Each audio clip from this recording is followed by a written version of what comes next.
Community relations, I believe, is the key to transforming Northern Ireland and transforming our communities. We are still plagued by segregation in our communities, in our schools. We have children playing in separate playgrounds, going to separate schools, travelling on separate buses, and that's absolutely ridiculous, and it doesn't say much about the type of society that we all want to live in. There's an economic absurdity in the gutting of the community relations budget, because whilst some people may think that they're actually saving money from a budget, the demand will show up in other budgets, in the health service budget, in the social services budget, and in the social development budget. It's vital that our children and young people have the opportunity to develop understanding of different cultural traditions. The divisions in our society must be tackled, and tackled now. We call on the Minister to at least continue funding the organisations until next March to provide some continuity in community relations work for our children and our young people. There are too many people in there who do not and will not stand for a shared society.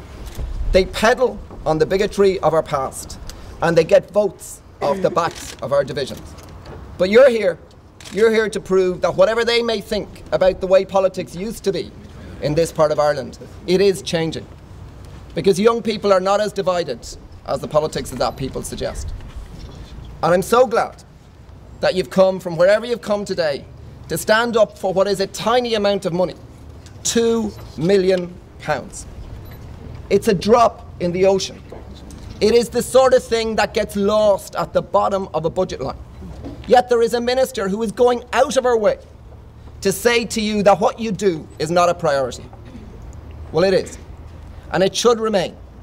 And you must continue to advocate here and in your communities for a type of politics that makes investing in a better shared future a top priority. Not because it's the nice thing to do, but because it's the right thing to do. I've come from a background involved in rural youth, and that's why I'm passionate about youth work and the contribution that can make to each and every one of our lives, and building the shared future that other colleagues have spoken about. For us, this vision of separate but equal is no good. That is not a shared future. That, to me, is nothing more than apartheid with a bit of equality thrown in. The work that you have done is invaluable in many of the communities that unfortunately people like us have to come into to deal with the problems, and by the stage we get involved, you have had to do a huge amount of work that is unseen and unthanked for.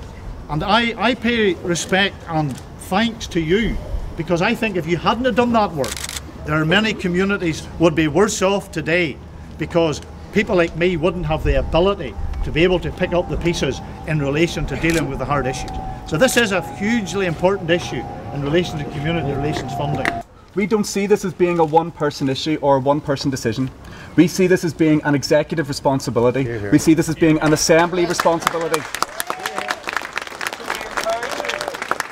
To continue in your work, to continue in your lobbying against the department, to try to make sure that the funding gets put back in place, so that both economically, in a societal way, and also environmentally, Northern Ireland can truly be a shared society. Thank you very much for coming here today.